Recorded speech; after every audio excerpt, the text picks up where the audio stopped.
Hi, good afternoon, everyone, and thank you for joining us today. I'm Joan Woodward, and I'm honored to lead the Travelers Institute, which is the public policy and educational arm of Travelers. Welcome to Wednesdays with Woodward, a webinar series we created to convene leading experts on discussions for some of today's most biggest challenges that we face, both in our personal lives and our professional lives. Today's topic, marijuana. So as always, we want you to be part of our conversations with our webinars. We invite you to submit your questions using that Q&A function at the bottom of your screen, and check send anonymously if you don't want me to read your name. So, and don't wait till the end to submit your questions. Let's get those in while some of our speakers are presenting to us. Also, we have a great lineup for our fall programming, so be sure to stay in touch with us. We're going to put this in the chat right now. Join our mailing list or email list. You can connect with me directly on LinkedIn or watch our past webinar replays, and we invite you to do all those things. So you'll see in the link also a brief survey about this program. So it takes just a minute. If you would complete it, it really does help inform us as to some of the webinars we choose for the upcoming season. So before I get started, I'd like to share our disclaimer about today's webinar. And I also like to thank our partners today. So our partners today are the Insurance Institute for Highway Safety and its affiliate, the Highway Loss Data Institute. IIHS is an independent scientific educational organization really dedicated to reducing deaths, injuries, and property damage from motor vehicle crashes. And HLDI supports this mission through really scientific studies and insurance data and publishes insurance loss results by vehicle, make, and model. So IIHS, if you're looking to buy a new car or especially a used car, they list every single safety feature and crash data analysis that they do on every different make and model. So go check out their website.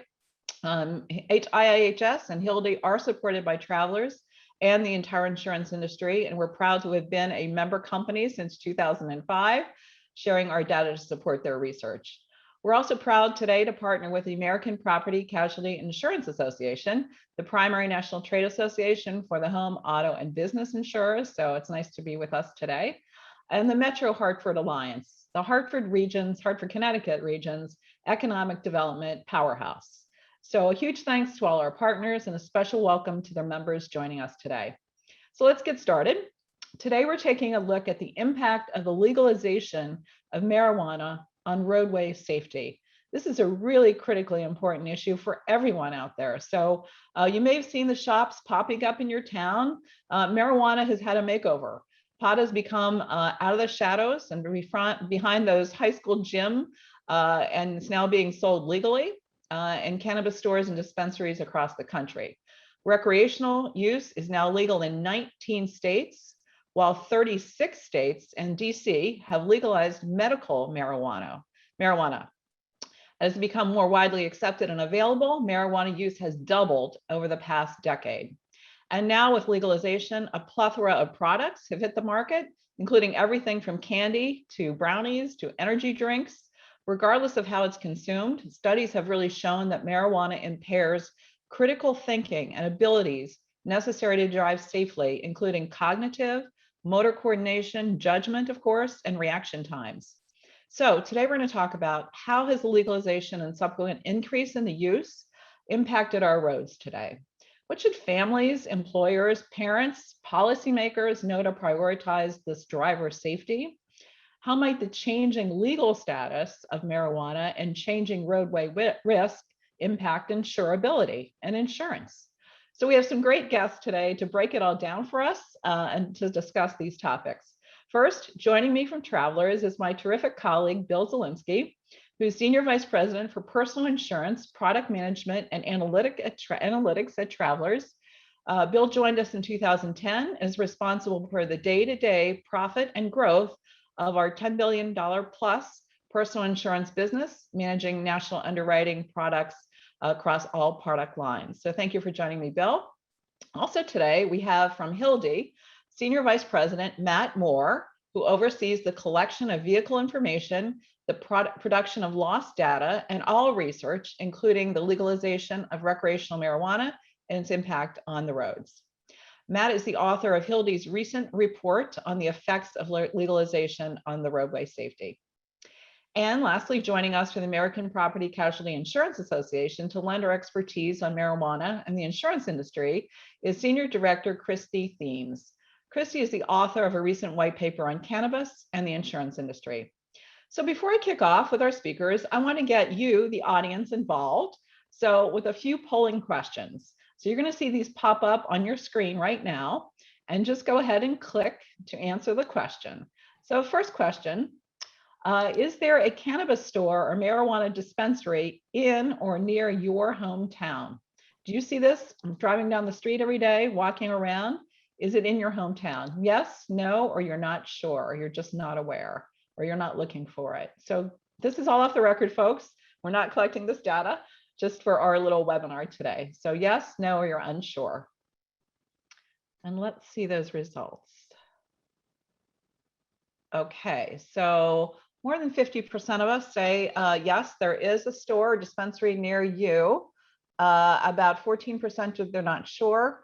So that's a lot of people. Matt, over 50% of our group today, which are thousands of people who have signed up for this webinar, have access to a dispensary. Does that surprise you? Not at all. And Not at all? it's to some extent it's disappointing. So okay, there you have it. Lots of access out there. Okay, and that's really only the 19 states that that do have it right now in terms of the recreational use. So that's a lot of our audience. Okay, let's move on to the session, and I'm going to turn over the program today to my good friend Bill Zielinski, who with Matt Moore is going to really show you some shocking data, really troubling data, and then we're going to break it all down for you as well. So Bill. Excellent, thank you, Joan. And good morning or good afternoon to everybody on the call, depending on where you are. I know we have pretty good attendance, so I'm guessing we have a couple of different time zones represented. I'm really excited to be part of the panel with Matt and Christy today. I think it's going to be a really exciting conversation and look forward to the questions as well. We'll begin with really hitting the basics. Marijuana or cannabis. We go to the start of the presentation. Thank you. So marijuana or cannabis is a recreational or a medicinal drug. We'll go through some details in a moment, but medical use was really first approved in California circa 1996 by voter approval of Proposition 215. And since then, there's been a lot of movement towards state level legalization, which I know Joan had mentioned. Marijuana contains literally hundreds of chemicals, chemical compounds, so a very complex product. While sources vary, estimates range from 400 to 600. But one of the key components is known as, and I'll say it slowly, delta-9 tetrahydrocannabinol, or THC, which is what we'll use in the presentation going forward. And that really is the primary psychoactive or mind-altering chemical that is the subject of much of the analysis that we'll talk about in a second. So as we think about marijuana over the long term, and we started to touch on this a little bit, really attitudes around the drug have changed quite substantially. And even as we look at the last decade, and this is based on a Gallup survey, in 2020, 68% of US residents age 18 plus supported marijuana legalization. And that was up from 44% in 2009. If you go back even farther, 30 years from that, that number was just 25%. So a pretty substantial change in attitudes around legalization. And moving to the next slide, we can really see how that changing attitude has been reflected in policy. And first, Canada, the big blue country to the top of the slide here, was the first North American country to legalize marijuana at a national level. And that was done in October of 2018. As we look at the current state of US legalization, 36 states plus DC approved for medical use, recreational use, now approved in 19. So there really is a broad-based movement to legalize marijuana, but it does remain illegal at the federal level, which is important to remember. Now, considering those data points on attitudes and legalization at the state level, we'll go to the next slide, please. It's perhaps not surprising to see utilization increasing over time. From 2008 to 2019, so in just over a decade, when you look at residents 12 and over, right, who reported using marijuana over the last over the past month, it's doubled, right? From 6% to 12%. So a pretty substantial increase. And this data is taken based on a 2020 Substance Abuse and Mental Health Services Administration report. Looking at a different lens, state tax revenue, which actually helped me get the $18 billion question up front from Joan, right? State tax revenues really provide a clear lens into how legalization has translated into legal use. Tax approaches definitely vary by state. You know, again, not surprising to see some variation by state. They can range from per weight, it can be an excise tax, it can be a sales tax, and certainly of varying degrees in terms of the tax level. But through those various mechanisms, legal marijuana sales have contributed $7.9 billion to tax revenues over the years. And we have a little more detail here on California, which really is the single largest contributor to that. California voters approved an initiative regulating marijuana for adult use in November of 2016. The first adult use stores began to open in January of 2018. And since then, you can see the sales tax revenue moving from 400 million in 2018 to over 1 billion in 2020. Now, certainly that reflects some of the gradual transition from what we'll call gray markets, but also certainly reflective of demand, we believe. Now, before we transition to studies that really talk about the implications to highway safety, it is important to note that the potency, as measured again by that THC concentration, has really increased over the years. And this study, albeit a little bit aged, helps us to understand the THC concentration in specimens that were gathered by the DEA. So from 1995 to 2014, those levels have increased nearly 3 times, from 4% to 12%. And when we look at legal marijuana, there definitely are varying levels of THC concentration, but in many cases, those can be well above 12%.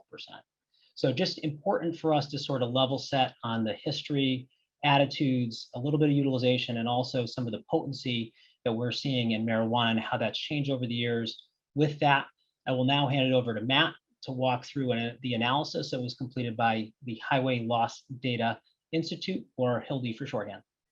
Thanks so much, Bill. So folks, we're going to actually, as we progress through the presentation, we're going to be talking about 3 separate evaluations done by both the IHS and HLDI.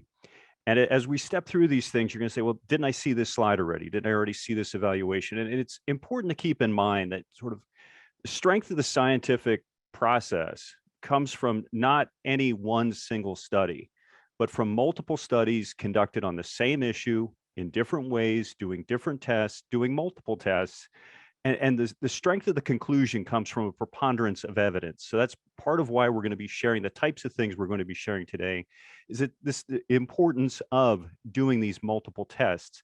So as we advance through the presentation and go to the next slide, here we're looking at an evaluation that HLDI conducted using insurance data, using collision claims. And we were looking at how frequently collision claims were filed in the states listed here. We're looking at Colorado relative to these control states. In this case, we were looking at Colorado relative to Nebraska, Utah, and Wyoming.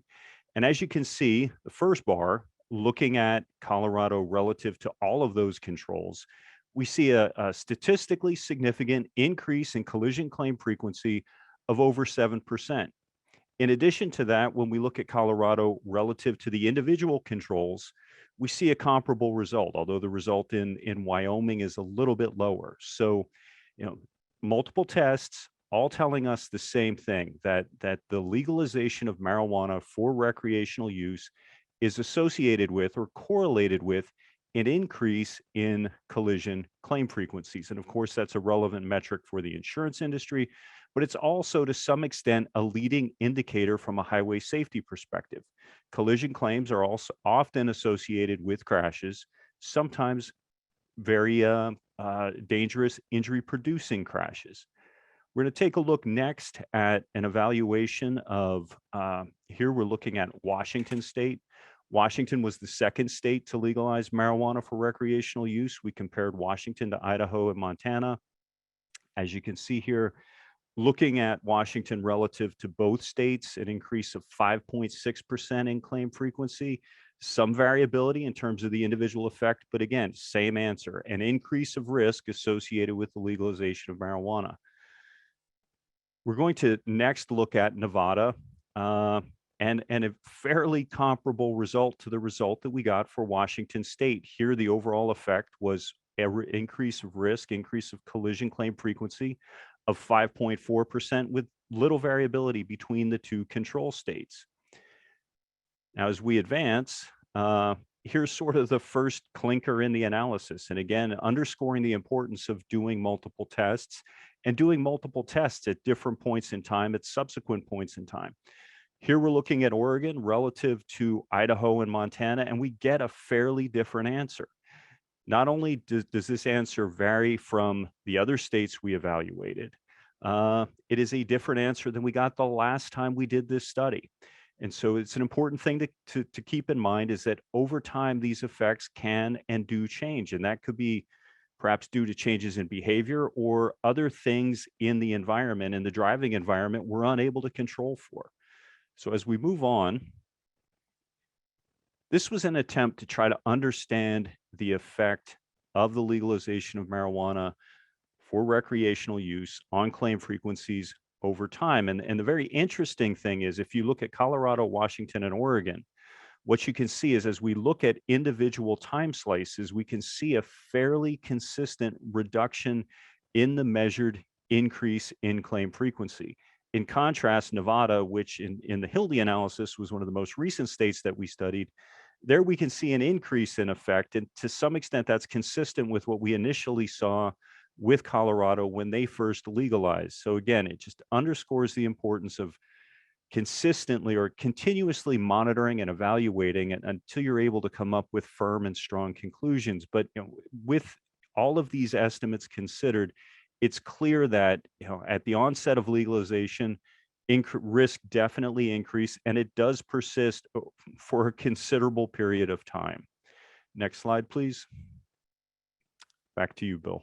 Yeah, great. Yeah, before we get into additional studies, I really just wanted to highlight the essential role that HLDI and IIHS play in understanding environmental dynamics. For context, there are over 200 million private passenger vehicles in the US. And based on the latest AM Best market share analysis, Travelers is 9, right? It's the 9th carrier in the country in private passenger auto out of hundreds. We're proud of that. But that gives us purview into about 3% of the industry data. And given HLDI's broad-based carrier membership, they have access to 80% of the industry data, which really puts them in a much better position to identify statistically relevant insights through some of the studies that you've just seen. Now, if we take it one step further, HLDI has dramatically more claim data in the states that Matt had just talked through. In the case of Colorado, 35 times, Nebraska, 45 times, Utah, 55 times, and I'll just say exponentially more in Wyoming. And, I wanted to share these metrics because I think it puts a really fine point on that essential role that HLDI plays in allowing the industry to support highway safety efforts. Put simply, HLDI is in a unique position to analyze losses, human, economic, right, through the scientific study of vast sets of insurance data from its member carriers, and no one carrier could do this alone. So with that point, I will turn it back over to Matt. Thanks, Bill. So as I was saying, it's important to do different tests related to the same subject. And in this case, so we've just talked about changes in collision claim frequency. The next thing that we did, our experts in the Insurance Institute for Highway Safety did an evaluation of police reported crashes. Now, keep in mind that there are many, many, many collision claims which never get reported to the police. Single vehicle crashes, folks backing in the poles or making contact with their garages and things like that. Those things never get reported to the police. So there's lots and lots of claims in the insurance data that don't make it into other data pools that are used to evaluate crash risk.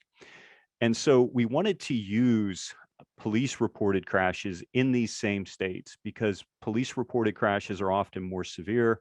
And in doing that analysis, we're also able to look at crashes, isolate those crashes with associated injuries. And we're also able to focus on fatal crashes because from a a highway safety perspective, those are probably the more important crashes. So we studied those same states. We added California to the mix, but a very similar analytical approach. So we'll take a look at the first set of results here. Actually, we're going to look at the dates that the states legalized. So as I mentioned, Colorado was the first. And you can see here, there is an interesting, from an analytical perspective, one of the interesting things is there's varying gaps between when recreational use became legal and when retail sales became legal. And an important distinction is that in the next slide that we're going to look at, there was an evaluation of both the time period when things were legal, became legal, marijuana became legal for use, in contrast to when sales became legal. In the HLDI evaluations, we only looked at the time period pre and post the onset of legal recreational sales. The next slide, please. So again, different states, different measures, many measurements. The bars in yellow, we're looking at crashes that changes in crash rates for crashes that generated injuries. And as you can see, just like we had in the insurance data, there's variability in the results. Colorado posted the highest effect, almost 18% increase in crashes that produce injury. Oregon, the highest effect in terms of increases in fatal crashes. In contrast to Nevada, where both injury-producing crashes and fatal crashes were estimated to have decreased. So some variability in the results. But if we advance and take a look at the next slide, what we can see is that in aggregate, when we put all of those data together and do a single test against those data, overall, there was a statistically significant increase in injury-producing crashes of almost 6%. We're also estimating an increase in fatal crashes of just under 4%. But as you can see, there's also some variability in terms of when we do the test. Do we test for just when recreational use became legal in contrast to when retail sales became legal? But in context with the HLDI results, what we would say is that there's definitely an increase in crash risk associated with the legalization of marijuana for recreational use. Bill? Oops, sorry, this is still me. Next slide, please. But the final thing we're going to talk about today is neither of those studies looked directly at is marijuana causing crashes. What we're evaluating is there a correlation between the dates that marijuana became legal and some metric of crash risk? So we partnered with the medical centers that you see listed here in order to attempt to see if we could more closely evaluate whether or not the use of marijuana is directly related to crash risk.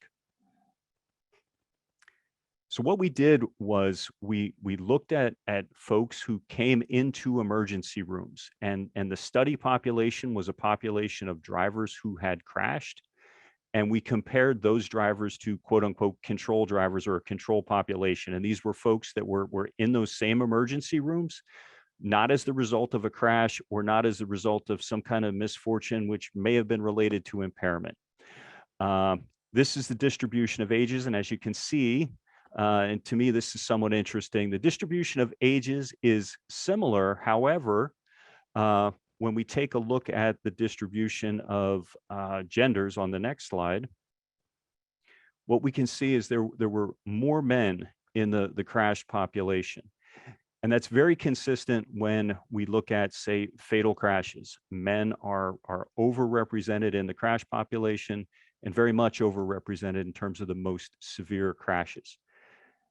So if we look at the data, it was interesting. One of the first things that we did when we were evaluating these folks was we asked them whether, or both the study and control populations, whether or not they were impaired. And as you can see, more folks in the crashed population admitted to being impaired than in the control population. Interesting to note. 9% of the control population reported that they had used marijuana prior to being in the emergency room. But as we move on, what we can see, and interesting here, and just focusing on marijuana, what you can see is only 13% of the crash drivers tested positive for marijuana, in contrast to the control population, where 16% had tested positive. So to some extent, there's not a big smoking gun here in terms of the relationship between marijuana use and crash risk. But if we take a broader look at this and we combine marijuana and alcohol use, those who tested positive for both marijuana and alcohol and or just marijuana, the population of folks using marijuana was slightly higher.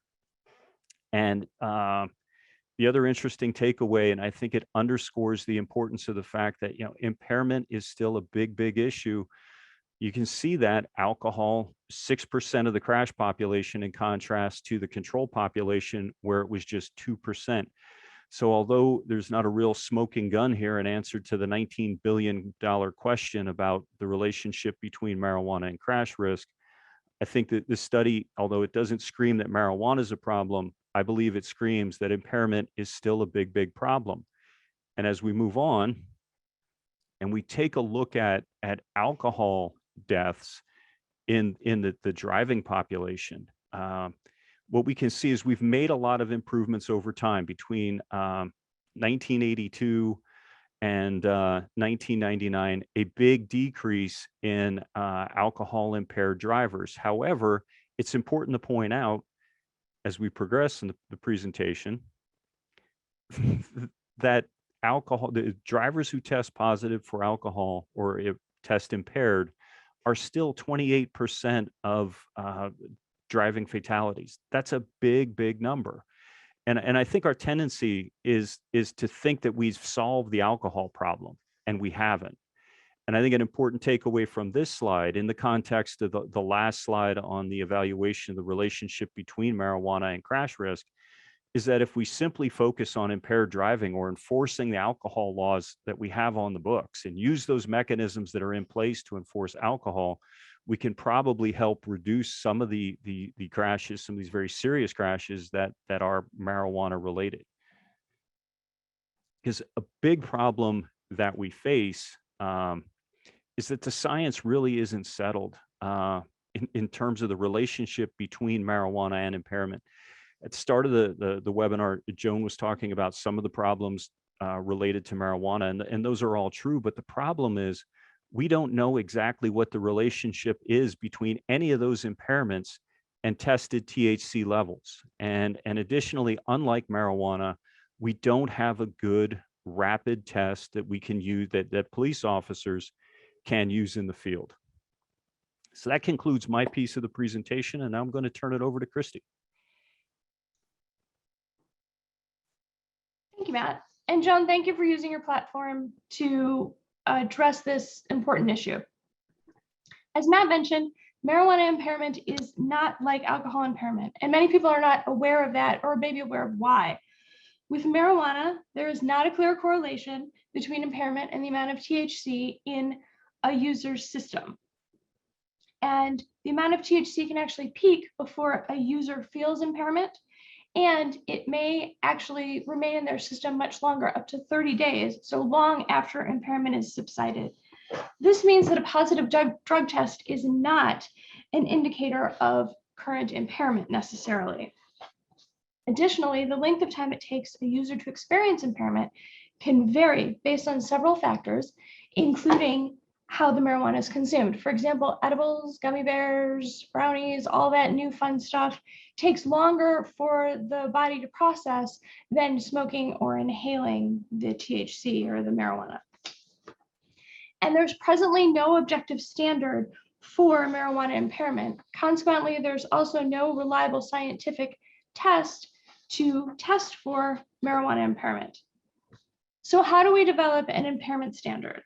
We need high quality scientific research using marijuana that's commercially available to users. and where they can legally purchase it. Unfortunately, there's a number of barriers, due in large part due to marijuana's Schedule I classification under the Controlled Substances Act. So in order to begin this type of study, researchers need to complete a lengthy application process, which includes approval from several federal agencies, including the FDA, the DEA, and NIDA, which is the National Institute on Drug Abuse. Once they're approved, then to secure their marijuana to use in the study, they have to obtain it from NIDA through their single source at the University of Mississippi. And unfortunately, this marijuana is not at all representative of what is available to consumers in states where marijuana is legal. It contains a much lower amount of THC. For comparison, the NIDA product generally contains 12% of THC by weight.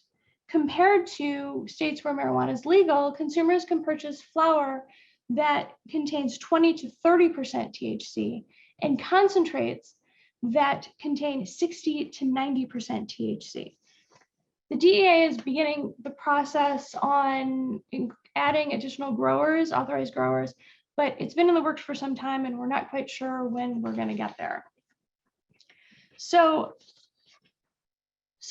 moving on to federal legislation, this is one of the key advocacy points for APCIA, particularly to push for working through these barriers for research so we can develop an impairment standard so we have something to measure.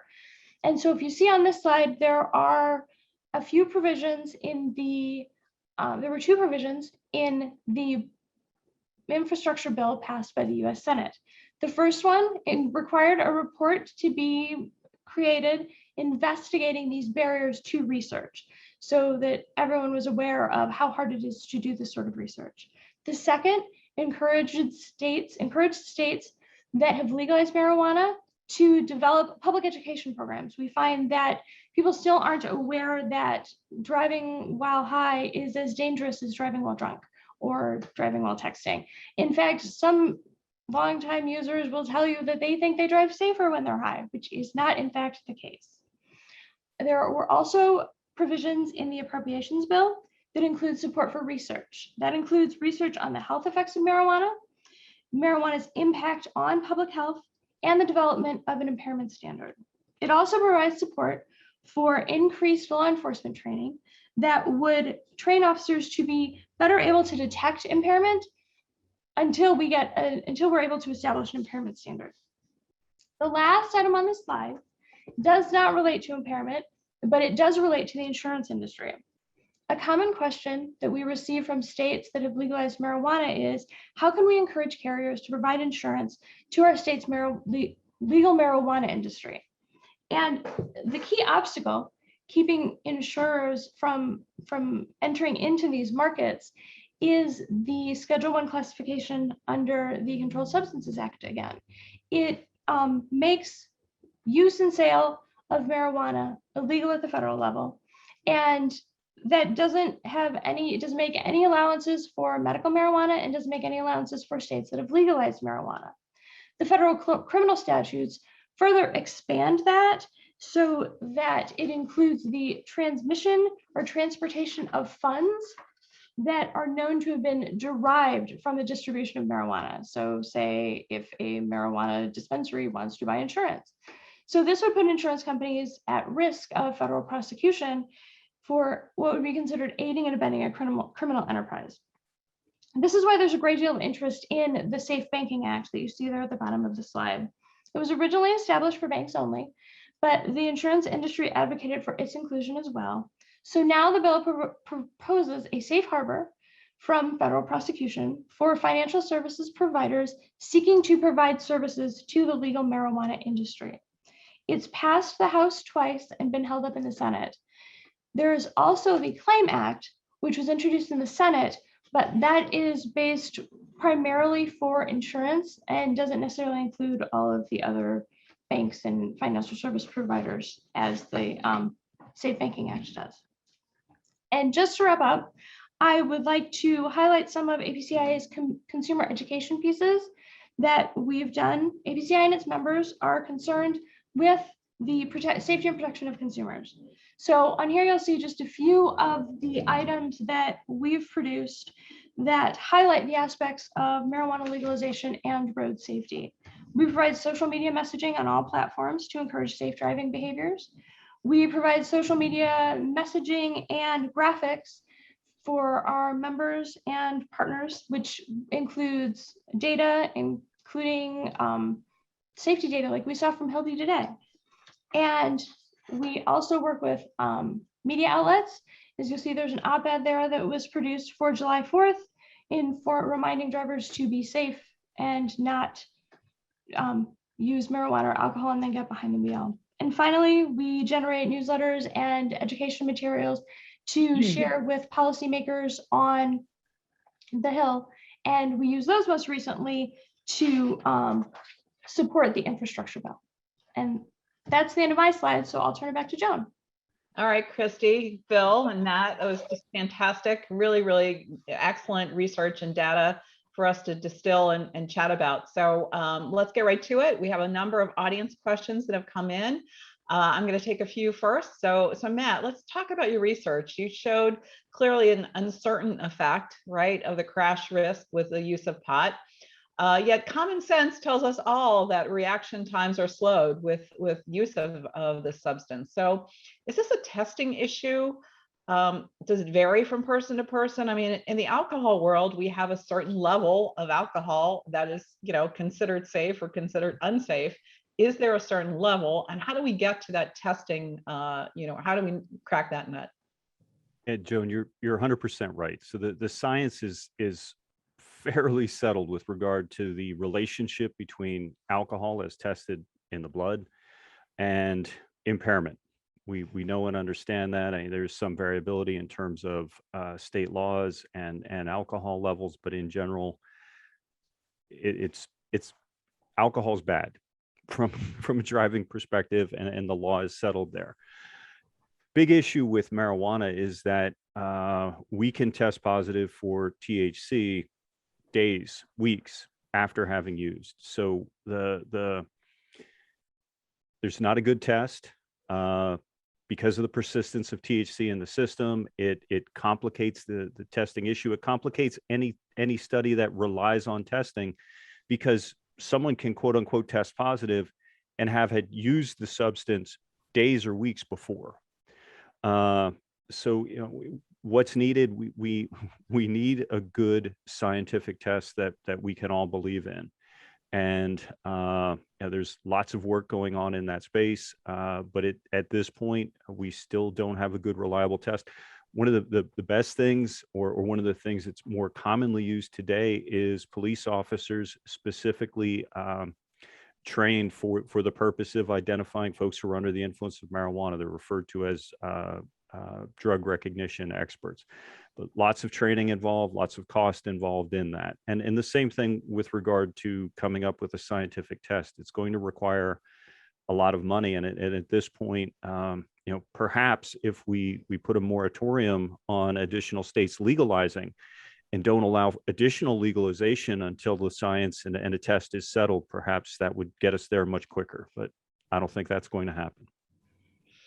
Okay, very, very interesting. One of your findings that really shocks me and builds on my last question here is that many people believe that marijuana use really does not affect their ability to drive. So isn't the big part of the challenge here to, making people understand the risks? As you said, I mean, you can't really compare the alcohol versus the THC in your system in terms of how long it would last, but understanding those risks. And is it just an educational campaign? You obviously said some of the states are putting money towards their police force to identify that.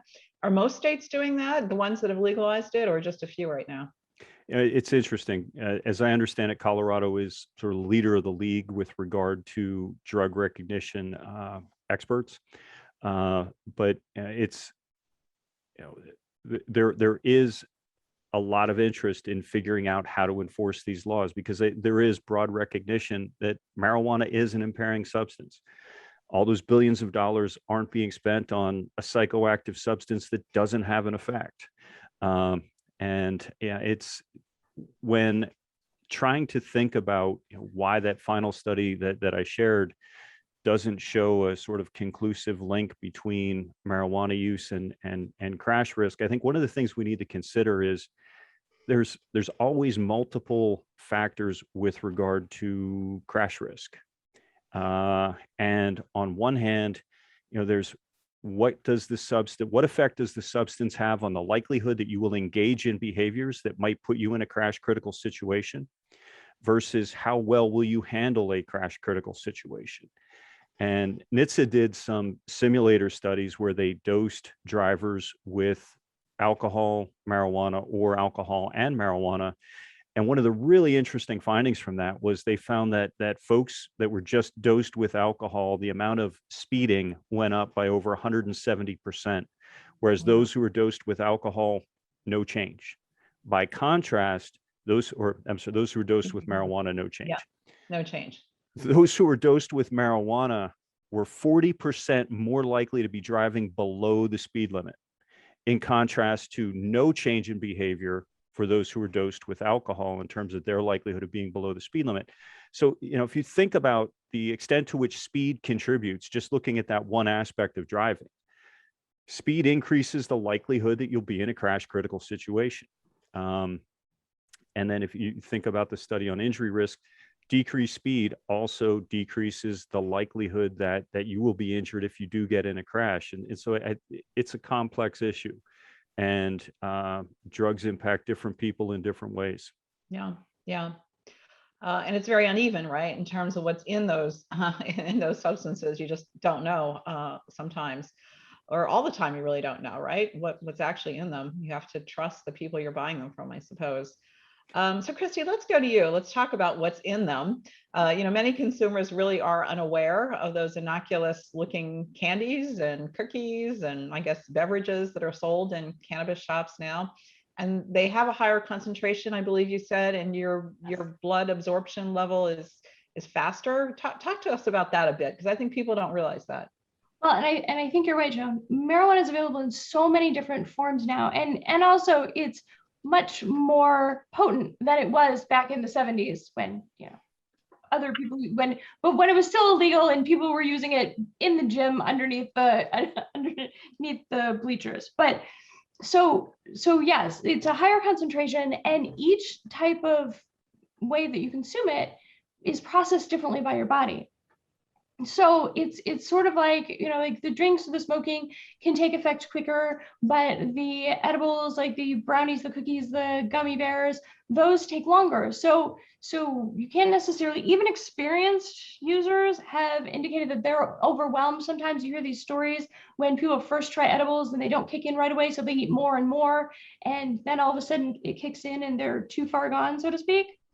So I think it, from a roadway safety standpoint, part of the concern also is that if you're using edibles, maybe the other people you're at the party with don't know it. And if it hasn't kicked in yet, they don't know to stop you from getting behind the wheel. And so there's a little bit of personal responsibility of knowing that it's never safe to get behind the wheel if you've used marijuana in any form. Okay, terrific. Bill, I'm going to shift the focus a little bit and talk about insurance just a little bit. So, while it's legal to consume in these various settings and scenarios and states, operating a vehicle still is a criminal offense under impairment. So how do insurers currently handle claims involving marijuana impaired drivers? Walk us through that. Sure. Yeah, I'll take it from both the personal insurance and business insurance angles. First, from a personal insurance standpoint, policies do not exclude coverage for driving under the influence, whether that's alcohol, marijuana, or other controlled substances. So we don't view this issue really any differently than alcohol and drunk driving. The same policy coverage and provisions would apply. We would handle the claim. We'd consider that claim experience in alignment with our filed underwriting pricing. But to be clear, we don't condone driving under the influence. From a commercial standpoint, employers definitely need to be aware, and we talked about it is still illegal at a federal level. So federal DOT rules, which center around commercial driver's license, it is still considered an illegal substance. So this means that anyone with a commercial driver's license or CDL falls under the federal drug rules, regardless of the state they operate in, whether it's legalized marijuana for recreational or medicinal use. And if we suspect that use of marijuana may have contributed to an accident, we would investigate that loss in the same manner, again, that we would investigate a loss with alcohol involvement. Right. Okay, so what is the insurance industry, what are they doing really to mitigate that drugged driving, if you will, out there? Yeah, I can start, and I'm sure others can jump in. Maybe Christy. Again, we wanted to hit it really in the presentation. We're big supporters of HLDI and IHS. I think scientific studies like the ones that were shared today are really essential in developing the facts, right, to inform our policymakers on implications, educate consumers on highway safety risks and risk factors, and they can also, right, these facts can also help us with advocacy groups, law enforcement activities, et cetera. Travelers, certainly we try to leverage this information and other information wherever we can to educate our consumers and our distribution partners. One example, within our telematics program, we have an ability to push, digital advice around safe driving. So those are mechanisms for us to help educate our consumer base and the general consumers. And I know from a business insurance standpoint, with risk control, we really focus on helping our insureds to understand where various laws apply, for example, that federal DOT rule that I had mentioned, and also, in implementing comprehensive safety policies and employment practices. Terrific. That's great, Bill. Christy, let's get back to you for a second.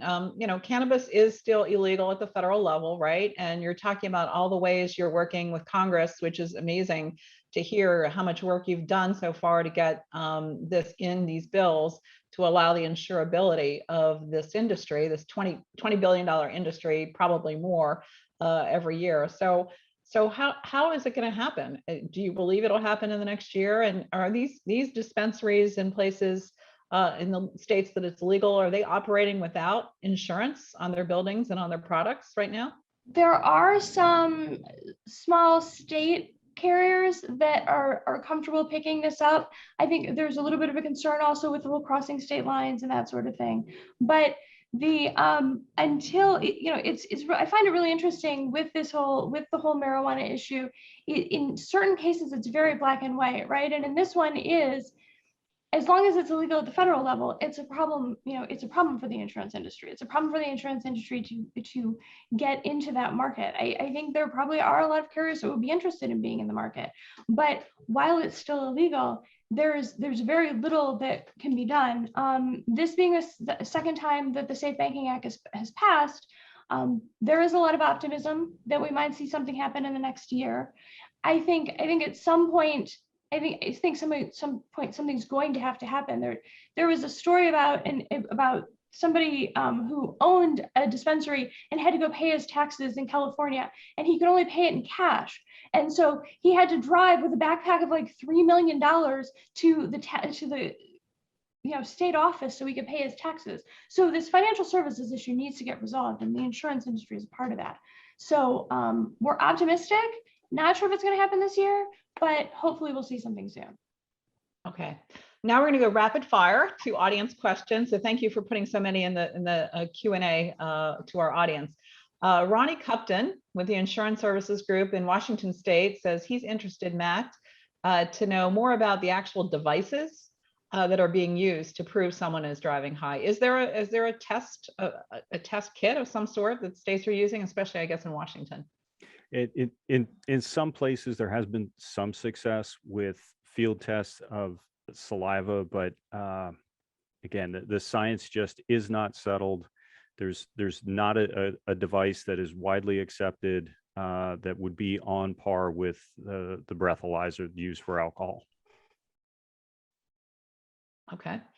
Another question actually for you, Matt. What is the impact of roadway safety to foresee with companies such as Amazon requesting that drug screening no longer include marijuana? So they're testing their drivers for other drugs, but no longer marijuana. What do you think about that?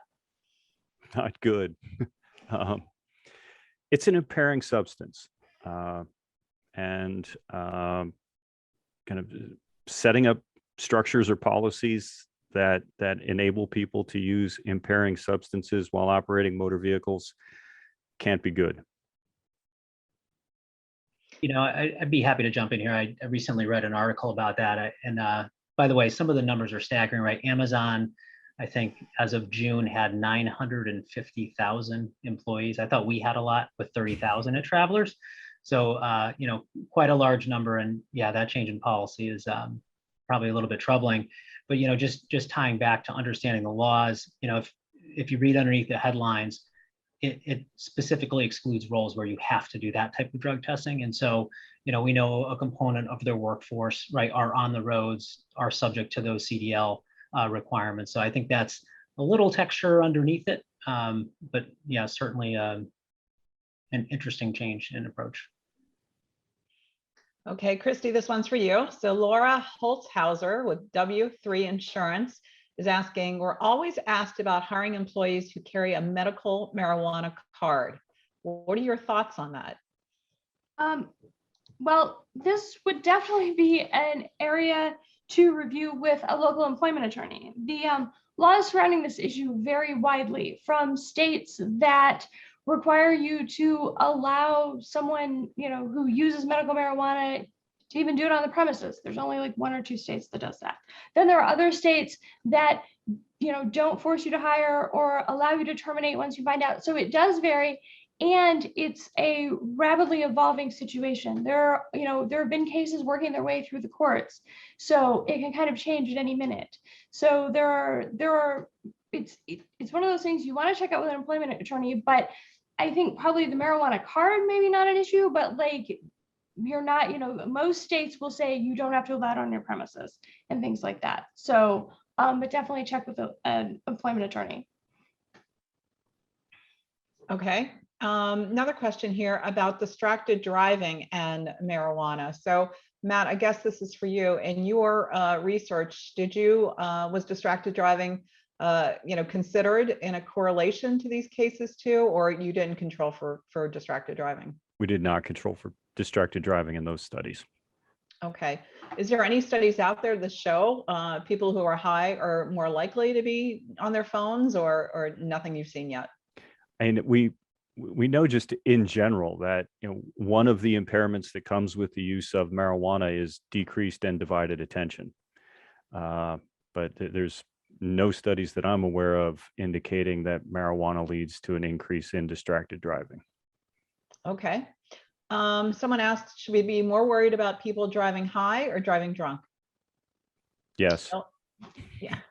Yes, all of the above, right? Okay.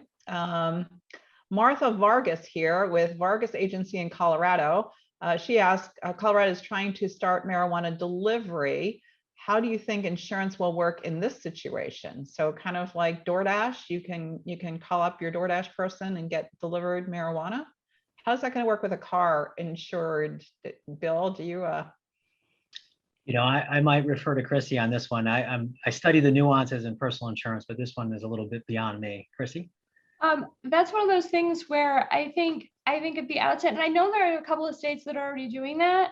So, but I do think your comparison is probably accurate, that it's compared to a DoorDash or an Uber sort of thing where it's more of an independent contractor situation. So I do think there may be a personalized insurance issue coming up on that one.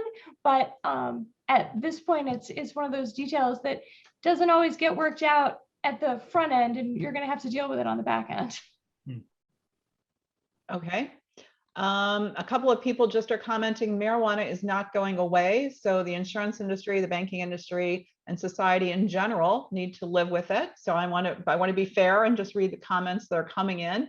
I don't think there was a question associated with that, but I think the goal really is to try to mitigate and raise awareness. I think education campaigns, similar to what we have done at Travelers with our Every Second Matters distracted driving campaign. And so as Bill, you and I take up the mantle of this is a societal problem, and we have the convening power to raise awareness. I think we absolutely are doing that, certainly with this webinar today, but we will in the future. So it is our responsibility, and you can put that in the corporate ESG bucket that we feel responsible to raise this and talk about it for young people as well. So Okay, Matt, is there anything else you wanted to address in terms of your research and where you're headed with your research and next steps?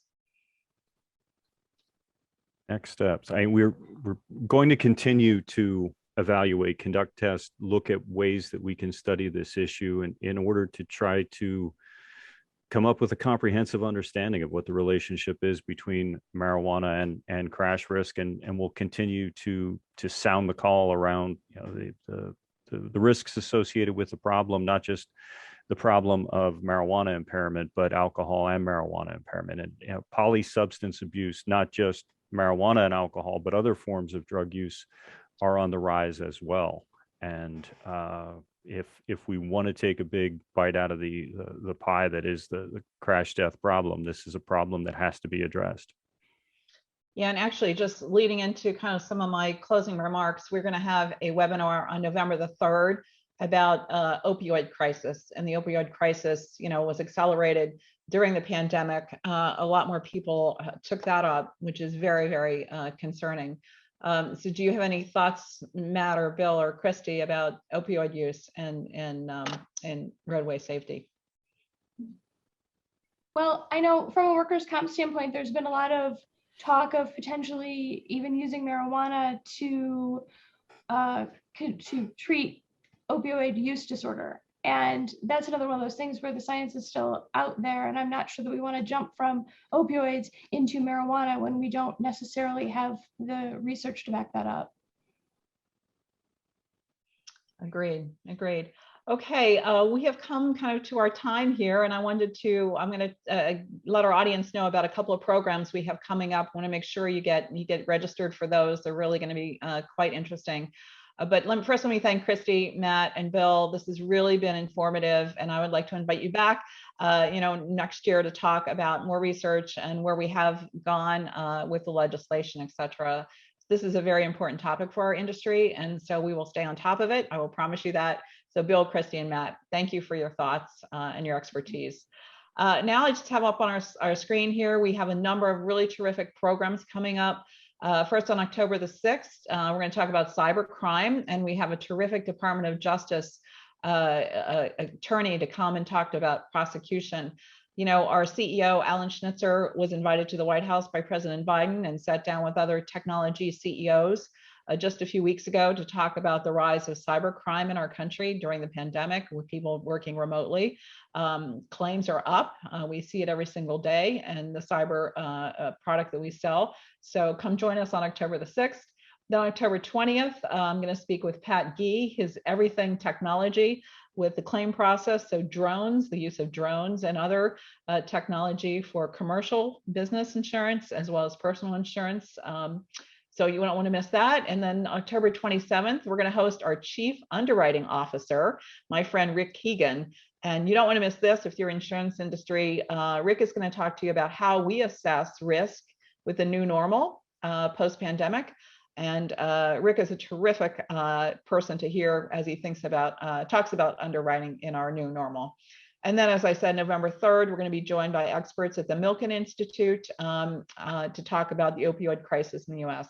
And then we have a lot more programming coming up this winter, which we'll announce in a few weeks. So I invite everyone to connect with me on LinkedIn. I post lots of different updates about our programming. And again, take our survey of what you thought of this event in the chat.